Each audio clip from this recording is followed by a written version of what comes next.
رات کے وقت میں چپکے چپکے اللہ رب العالمین کو پکارا. اذ نادى ربه نداء خفيا قال رب إني وهن العظم مني واشتعل الرأس شيبا ولم أكن بدعائك رب شقيا. او میرے پروردگار میں بوڑھا ہو گیا ہوں, میری ہڈیاں کمزور ہو گئی ہیں, میرے بال سفید ہو گئے ہیں. وَهَبْ لِي مِن لَّدُنْكَ وَلِيًّا, لیکن او میرے پروردگار تو اپنی طرف سے مجھے کوئی اولاد عطا فرما. یہ ترجمہ میں آپ کو سناتا جا رہا ہوں تاکہ آپ کو پتہ لگے کہ وہ سنا کیا رہے تھے. قرآن کریم کی سورہ مریم کی تلاوت ہو رہی ہے. ذکر رحمت ربک عبدہ زکریا اذ نادى ربه نداء خفيا قال رب إني وهن العظم مني واشتعل الرأس شيبا ولم أكن بدعائك رب شقيا. او میرے پروردگار میں نے آج تک تجھ سے جو بھی مانگا ہے اے اللہ کبھی تو نے مجھے خالی ہاتھ نہ لوٹایا, اے اللہ کبھی تو نے مجھے شرمندہ نہ کیا, اے اللہ کبھی تو نے میرے اٹھے ہوئے ہاتھوں کو کبھی خالی واپس نہ کیا. لم أكن بدعائك رب شقيا, او میرے پروردگار تو نے مجھے کبھی خالی ہاتھ نہ لوٹایا. اس طریقے سے حضرت جعفر رضی اللہ تعالیٰ عنہ سورہ مریم پڑھتے جا رہے ہیں. اب سورہ مریم کیا ہے؟ سورہ مریم کے اندر اللہ تعالیٰ نے حضرت زکریا, حضرت یحییٰ, حضرت عیسیٰ, حضرت مریم ان سب کا ذکر فرمایا ہے. اور آپ جانتے ہیں کہ عیسائی حضرت زکریا کو بھی مانتے ہیں, حضرت عیسیٰ کو بھی مانتے ہیں, حضرت مریم علیہ السلام کو بھی مانتے ہیں, اور حضرت یحییٰ علیہ السلام کو بھی مانتے ہیں. اور انہی کا ذکر اللہ نے فرمایا. تو دیکھیں سورت بھی کتنی سٹیک پڑی ہے. موقع جیسا ہونا ویسے ہونا چاہیے نا, بات بھی تو ویسی کرنا چاہیے نا. کیا آپ ایران کی بات کر رہے ہیں وہ توران کی سننا ہے, آپ کھیت کی کہہ رہے ہیں وہ کھلیان کی سننا ہے, ایسا نہیں ہونا چاہیے نا موقع کے حساب سے. تو بادشاہ جسے مانتا تھا وہی سورت پڑھ کر حضرت جعفر رضی اللہ تعالیٰ عنہ نے بادشاہ کے سامنے سنائی, جس کے اندر حضرت زکریا, یحییٰ, عیسیٰ اور مریم کا ذکر ہے.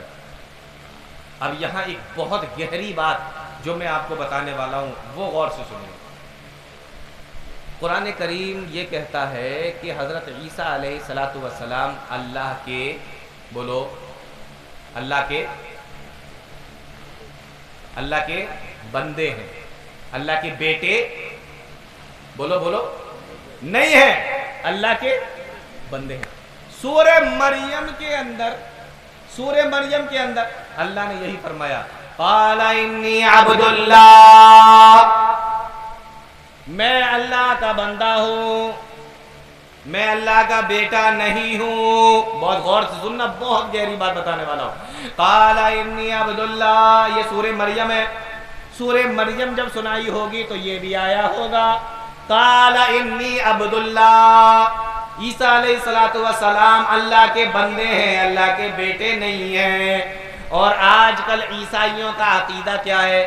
حضرت عیسیٰ علیہ السلام اللہ کے, بولو, عقیدہ کیا ہے عیسائیوں کا؟ اللہ کے بیٹے ہیں. لیکن قرآن کا عقیدہ کیا ہے؟ قرآن نے کیا بیان کیا؟ اللہ کے بندے ہیں, بیٹے نہیں. تو یہ سناتے میں یہ بات بھی آئی کہ بادشاہ کہتا ہے کہ عیسیٰ علیہ السلام اللہ کے بیٹے ہیں, اور قرآن کہتا ہے عیسیٰ علیہ السلام اللہ کے بندے ہیں. تو کیا پتا چلا کہ آپ کو اس کے ملک میں رہنا ہے تو آدمی کہیں نہ کہیں پہ جا کے ہاں میں ہاں ملا دیتا ہے, اس کی باتوں میں باتیں ملا دیتا ہے. لیکن قرآن کہتا ہے کہ کبھی بھی عقیدے کے ساتھ میں کمپرومائز مت کرنا. آپ کو ملک میں رہنے کے لیے ملے یہ یا نہ ملے, بادشاہ تمہیں اپنے ملک میں رکھے یا نہ رکھے, لیکن قرآن کہتا ہے کہ اللہ کا کوئی بیٹا نہیں ہے, تو کہو اس بادشاہ کے سامنے کھڑے ہو کر کہ عیسیٰ علیہ السلام اللہ کے بیٹے نہیں, اللہ کے بندے. آپ کو اس ملک میں جگہ ملے نہ ملے, آپ کو یہاں بادشاہ روکے یا نہ روکے, لیکن تم بادشاہ کی ہاں میں ہاں ملا کے یہ نہیں کہہ سکتے کہ ٹھیک ہے جو تمہارا عقیدہ ہے وہ بھی ہمارا عقیدہ ہے, تم کہتے ہو بیٹے ہیں ہم بھی کہتے ہیں بیٹے ہیں, چلو رہنے کو تو جگہ ملے. کمپرومائز نہیں, عقیدے میں کوئی کمپرومائز نہیں. تو دیکھیے سورت بھی وہ سنائی کہ دیکھو آیا ضرور ہوں تمہارے ملک میں, آیا ضرور ہوں تمہارے دربار میں کھڑا ہوں, لیکن یہ مت سمجھنا کہ عقیدے میں کمپرومائز کر لیں گے. عقیدے میں کمپرومائز میں نے ان مکہ والوں کے ساتھ میں نہ کیا اور ان کا ملک چھوڑ کر میں یہاں آیا, اور اگر تم بھی میرے عقیدے کے مطابق اگر مجھے یہاں نہیں رہنے دیتے تو تمہارا بھی ملک چھوڑ دیں گے, لیکن عقیدے سے کمپرومائز نہیں کریں گے. سمجھ میں آیا؟ یہ ہے وہ گہری بات جو میں تمہیں بتانے والا تھا. سورت بھی سنائی تو یہ سنائی, سنا دی سورت. ادھر قرآن کریم کی تلاوت ہو رہی ہے اور ادھر بادشاہ قرآن کریم کو سننا ہے. حدیث کے اندر آیا فَبَكَ النَّجَّاشِيُّ. قرآن کریم کو سننے کے بعد بادشاہ کے اوپر اتنا اثر ہوا, اس کے دل کے اوپر اتنا اثر ہوا. فَبَكَ النَّجَّاشِيُّ حَتَّى أَخْذَلَ لِحْيَتَهُ. حدیث کے اندر آتا ہے کہ بادشاہ قرآن کریم کی تلاوت کو سننے کے بعد اس کی آنکھوں سے آنسو نکلنے لگے, اور اتنے آنسو نکلے بادشاہ اتنا رویا.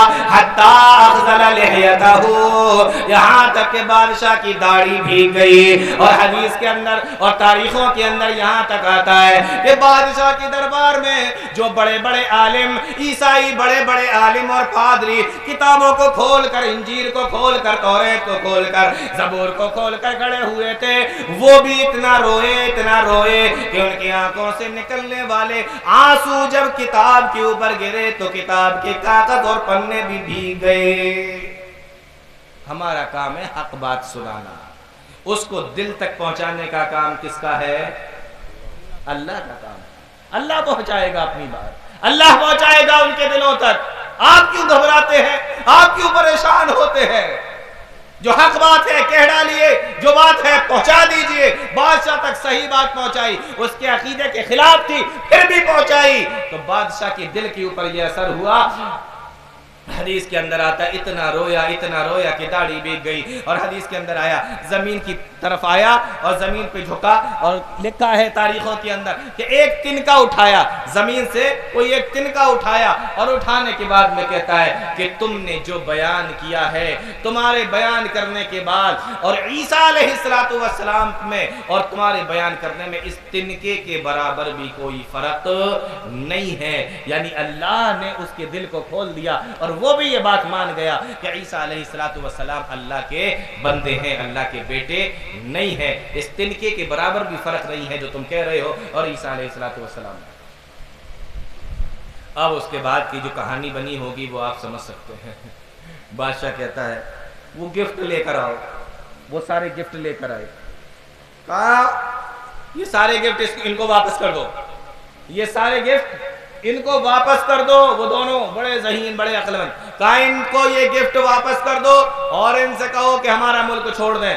ان دونوں کو اسی وقت اپنے دربار سے نکلوایا اور کہا کہ جاؤ ہمارا ملک چھوڑ دو, اور مجھے نہیں ضرورت ہے تمہارے ان گفٹوں کی, ہدیوں کی اور تحفوں کی, لے جاؤ تم یہاں سے. سارے گفٹ واپس کروا دیے اور ان دونوں کو بھی ملک سے نکلوا دیا. اور اس کے بعد مسلمانوں سے کہتا ہے کہ اے مسلمانوں, تم جب تک چاہو ہمارے ملک میں جہاں چاہو جیسے چاہو آرام کے ساتھ میں رہو, یہاں تمہارا کوئی کچھ بگاڑنے والا نہیں ہے. پھر مسلمان اس کے ملک میں سکون کے ساتھ, اطمینان کے ساتھ میں رہنے لگے. میرے بھائیوں, تو کون سی جوانی اللہ کو پسند ہے؟ شاب نشأ فی عبادت اللہ. جو جوانی اللہ کی عبادت میں گزری ہو, اللہ کے کاموں میں گزری ہو, وہ جوانی اللہ رب العالمین کو پسند ہے.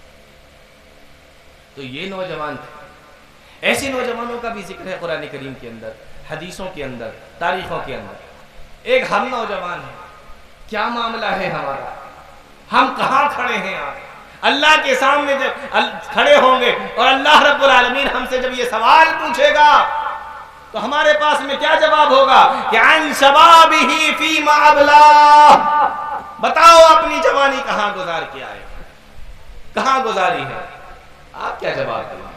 ہے آپ کے پاس میں اس کا کوئی جواب؟ اگر نہیں ہے اس کا کوئی جواب تو آئیے میں آپ کو بتاتا ہوں. آج ہمارے ساتھ میں پریشانی یہ ہے کہ ہمارے ساتھ میں پریشانی یہ ہے کہ ہم دنیا میں کیوں آئے ہمیں یہ پتہ ہی نہیں. ہم دنیا میں کیوں آئے ہمیں یہ معلوم ہی نہیں. ہم یہ سمجھتے ہیں کہ ہم دنیا کے اندر اس لیے آئے کہ کھاؤ پیو جیو اور مر جاؤ، اچھا پہنو اچھا کھاؤ اچھے سے رہو، کھاؤ پیو جیو موج کرو مزے کرو اور مر جاؤ۔ آپ سچی بتانا، رات کا اتنا بڑا حصہ گزر چکا ہے، آخری ٹائم چل رہا ہے، اپنے دل پہ ہاتھ رکھ کے مجھے یہ بتاؤ، کیا واقعی اللہ تعالیٰ نے ہمیں اسی لیے دنیا میں بھیجا ہے؟ کیا واقعی ہمیں اسی لیے بھیجا ہے؟ نہیں۔ اللہ نے ہمیں کیوں بھیجا؟ اللہ نے وہ بھی ہمیں بیان کیا، وَمَا خَلَقْتُ الْجِنَّ وَالْإِنسَ إِلَّا لِيَعْبُدُونَ۔ ہم نے جناتوں کو اور انسانوں کو اس دنیا کے اندر اپنی عبادت کے لیے بھیجا ہے۔ تو ہماری دنیا میں آنے کا مقصد اللہ کی عبادت ہے، ہماری زندگی کا مقصد عبادت ہے۔ جینا کھانا پینا رہنا یہ سب تو ہمارے لیے ہے، لیکن یہ ہماری زندگی کا مقصد نہیں ہے۔ جو ہماری زندگی کا مقصد ہے وہ تو ہمیں یاد ہی نہیں ہے، جو ہماری زندگی کا مقصد ہی نہیں ہے، آج ہم نے اسی کے پیچھے اپنی پوری زندگی لگا دی ہے۔ اور آپ یہ سمجھتے ہیں کہ کھانا پینا جینا رہنا یہی اسی کا نام زندگی ہے، تو معاف کیجئے گا، الفاظ سب تو ہو سکتے ہیں لیکن حقیقت یہ ہے کہ یہی کام تو جانور بھی کرتے ہیں۔ آپ صبح اٹھے روزی روٹی کی تلاش میں نکل گئے، شام کو آئے کھایا پیا سو گئے، صبح پھر نکل گئے۔ گلی کے اندر گھومنے والا کتا، اس کی بھی تو یہی کہانی ہے، اور رات میں سوتا ہے، دن بھر گھومتا ہے، روزی روٹی تلاش کرتا ہے، شام کو کھا پی کر پیٹ بھر کر سو جاتا ہے، صبح پھر اسی کام میں لگ جاتا ہے۔ تو آپ میں اور گلی کے اندر رہنے والے کتے میں کوئی فرق تو ہونا چاہیے نا، یا نہیں ہونا چاہیے؟ کوئی فرق تو ہونا چاہیے۔ ہم انسان ہیں وہ جانور ہے، ہم اشرف المخلوقات ہیں وہ ایک نجس جانور کتا ہے، لیکن ہم نے اپنے آپ میں اور اس میں کوئی فرق ہی نہیں کرنا چاہتے۔ جیسے وہ اپنی زندگی گزار رہا ہے اسی طریقے سے ہم اپنی زندگی گزار رہے ہیں، کوئی فرق نہیں ہے۔ اللہ تعالیٰ نے ہمیں اس لیے نہیں بھیجا کہ ہم اپنی زندگی کتے کی زندگی کر لیں، بلکہ اللہ تعالیٰ نے ہمیں اس لیے بھیجا ہے کہ ہم اپنی زندگی کو اور بہتر کر لیں۔ کیسے؟ ایک صحابی کے تعلق سے میں آپ کو بتاتا ہوں، بات نکلی ہے جوانی کی اور نوجوانی کی، تو میں آپ کو بتاؤں اس تعلق سے ذرا کم بتایا جاتا ہے ہمارے نوجوانوں کو، تو آج میں سوچتا ہوں ساری باتیں اسی تعلق سے ہو جائیں۔ مکہ کے اندر ایک نوجوان ہے۔ اچھا نوجوانوں کو کیا چاہیے؟ 3 چیزیں چاہیے۔ ایک تو جوان دکھیں بہت دنوں تک، جلدی سے بوڑھے نہ ہوں، ہلکا ادھر ادھر بال سفید سفید ہوئے تو کلر کروا لیا ہے نا، تو بہت دنوں تک جوان دکھیں، ایک تو یہ چاہیے۔ دوسرا کیا چاہیے؟ اچھے دکھیں، صرف جوان نہیں، اچھے، کیا لگ رہا ہے یار بہت اسمارٹ ہے، اچھا لگنا چاہیے۔ ایک تو خوبصورت، دوسرے جوان، اور تیسری دولت، پیسہ بھی ہونا چاہیے۔ یہ 3 اگر کسی کے پاس میں ہو جائے تو اس کے تو وارے کے نیارے ہو گئے۔ اور آپ یقین کیجئے جس نوجوان کے تعلق سے میں آپ کو بتانے والا ہوں اس کے پاس یہ تینوں چیزیں تھیں، اور کتنی تھی میں آپ کو بتاتا ہوں۔ مکہ کے اندر رہنے والا ایک نوجوان ہے، خوبصورت بھی ہے، جوان بھی ہے، مالدار بھی ہے۔ پہلے مالداری کا ذکر کر لیتے ہیں۔ مالدار اتنا ہے کہ ایک مرتبہ جس کپڑے کو اپنے بدن پر پہن لیتا ہے زندگی میں دوبارہ اس کپڑے کو نہیں پہنتا کا یہ عالم ہے۔